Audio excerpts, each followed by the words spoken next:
नमस्कार। मैं बेपनाह अंधेरों को सुबह कैसे कहूँ, मैं इन नज़ारों का अंधा तमाशबीन नहीं।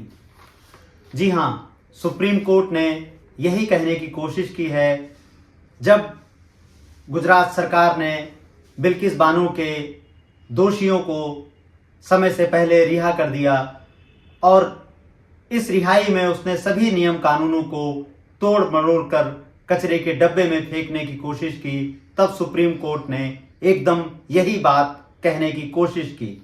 जब आप यह वीडियो देख रहे हैं उसी समय गुजरात के गांधीनगर में वाइब्रेंट गुजरात समिट चल रही है।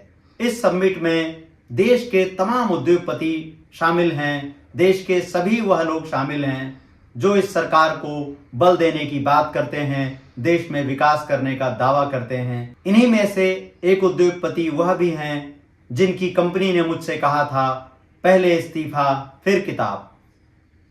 इन्हीं उद्योगपति ने वाइब्रेंट गुजरात में बताया है कि पिछले 10 सालों में उनकी कंपनी ने गुजरात में अपने कुल निवेश यानी 12 लाख करोड़ का 1/3 हिस्सा गुजरात के विकास में खर्च किया है, गुजरात में निवेश किया है।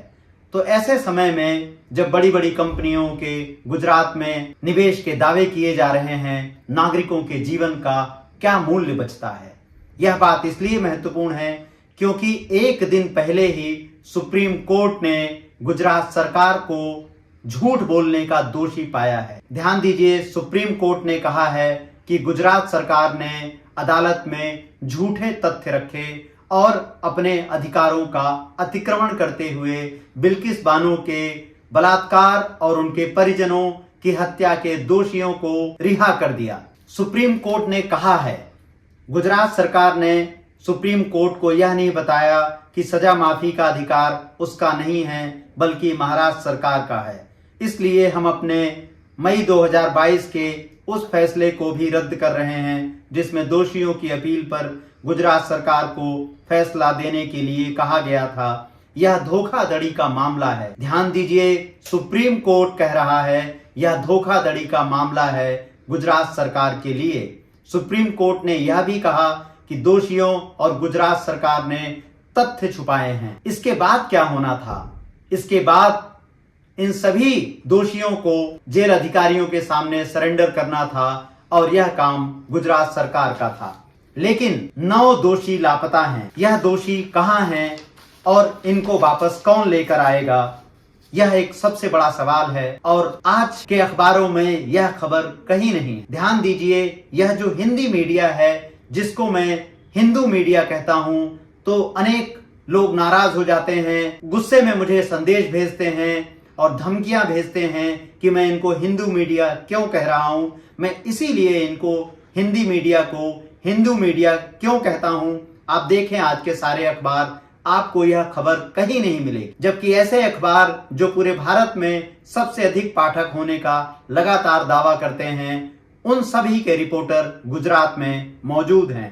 इंडियन एक्सप्रेस की एक रिपोर्ट बताती है कि इन 11 दोषियों में से 9 कथित तौर पर अपने गांव से लापता हो गए हैं। यह दोषी दाहोद जिले के सिंगवाड़ और रांधीकपुर गांवों में रह रहे थे। जब इंडियन एक्सप्रेस के रिपोर्टर सुप्रीम कोर्ट के फैसले के कुछ घंटे बाद सिंगवाड़ का दौरा कर रहे थे तो दोषियों के रिश्तेदारों ने यह बताने में अनिच्छा जताई कि 9 दोषी कहां थे, इस वक्त कहां हैं। इंडियन एक्सप्रेस की तरह ही पीटीआई जो एक समाचार एजेंसी है, उन्होंने बताया है कि दाहोद में वरिष्ठ अधिकारी ने सुप्रीम कोर्ट के फैसले पर कहा कि उन्हें बिल्किस बानो सामूहिक बलात्कार मामले के दोषियों के आत्मसमर्पण के बारे में कोई जानकारी नहीं है। अब आप सोचें कि सरकार को फटकार लगाई जा रही है और वरिष्ठ अधिकारी दाहोद के, जिनकी यह जिम्मेदारी है कि वापस दोषियों को जेल भेजें, उन्होंने कहा है कि उनको इस बारे में कोई जानकारी नहीं है। उन्होंने यह भी कहा है कि जिस क्षेत्र में दोषी रहते हैं वहां शांति बनाए रखने के लिए पुलिस बल तैनात है। अब आप विरोधाभास को पकड़ने की कोशिश करें। एक तरफ पुलिस अधिकारी कह रहे हैं जहां दोषी रहते हैं वहां पर पुलिस बल तैनात है। जब वहां पुलिस बल तैनात है तो दोषी कहां गए? दाहोद के पुलिस अधीक्षक बलराम मीणा ने पीटीआई को बताया है कि दोषी उनके संपर्क में नहीं हैं, लेकिन हो सकता है कुछ अपने रिश्तेदारों से मिलने गए हों। एक तरफ पुलिस बल तैनात किया जा रहा है और दूसरी तरफ कहा जा रहा है कि हमें कोई जानकारी नहीं है। हमें यह भी ध्यान रखना है कि अब दोषियों की रिहाई के मामले में गेंद महाराष्ट्र सरकार के पाले में है। महाराष्ट्र सरकार इस बारे में क्या निर्णय लेती है, यह देखना महत्वपूर्ण होगा। आपने देखा किस तरह से गुजरात सरकार सुप्रीम कोर्ट की स्पष्ट फटकार के बाद भी बिल्किस के कसूरवारों के साथ, उनके गुनहगारों के साथ खड़ी नजर आ रही है। हमें यह ध्यान रखना होगा कि बिल्किस की लड़ाई अभी पूरी नहीं हुई है। आप देखें कि गुजरात सरकार का हौसला किस तरह बढ़ा हुआ है। सुप्रीम कोर्ट की इतनी सख्त निंदा के बाद, इतनी कठोर टिप्पणी के बाद भी गुजरात सरकार के अधिकारी, गुजरात सरकार किस तरह लापरवाही इस पूरे मामले में दिखा रही है। हमें यह भी ध्यान रखना चाहिए कि लोकसभा चुनाव का समय बहुत नजदीक है। अब एक ऐसे समय में जब दोषियों की रिहाई का फैसला महाराष्ट्र में होना है, हमें बिल्किस को उनका समर्थन करने की जरूरत है ताकि वह निराश ना हो। और यह भी ध्यान रखने की जरूरत है सभी को कि बिल्किस की लड़ाई अभी पूरी नहीं हुई है। गुजरात सरकार की तरह संभव है कि महाराष्ट्र सरकार भी दोषियों के प्रति नरमी दिखाए और उन्हें रिहा करने की तरफ बढ़ जाए। ऐसा हो सकता है क्योंकि आप जानते हैं गुजरात और महाराष्ट्र में दोनों जगह पर एक ही पार्टी की सरकार और उनका बहुमत है। यह वही पार्टी है जो एक तरफ बेटी बचाओ का नारा बुलंद करती है, दूसरी तरफ अपनी बेटियों से धर्म के आधार पर भेदभाव करती है।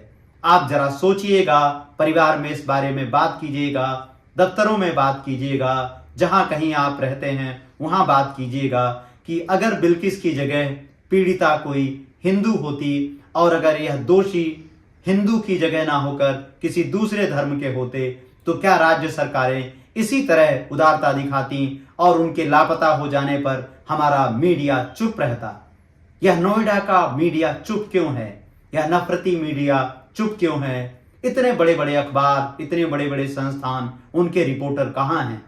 कहाँ हैं प्राइम टाइम के एंकर और कहाँ हैं अखबारों के विशाल नेटवर्क की बातें जहां वो सच का दावा करते हैं?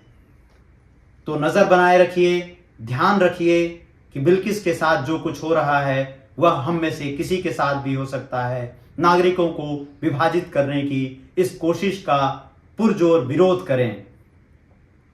संविधान, लोकतंत्र और नागरिक आवाजों के समर्थन के लिए, नागरिक आवाजों पर बातचीत के लिए हमारे वीडियो को लाइक करें, सब्सक्राइब करें और उन विषयों को आगे लाने में मदद करें जो मीडिया के केंद्र से बाहर फेंक दिए गए हैं। नमस्कार।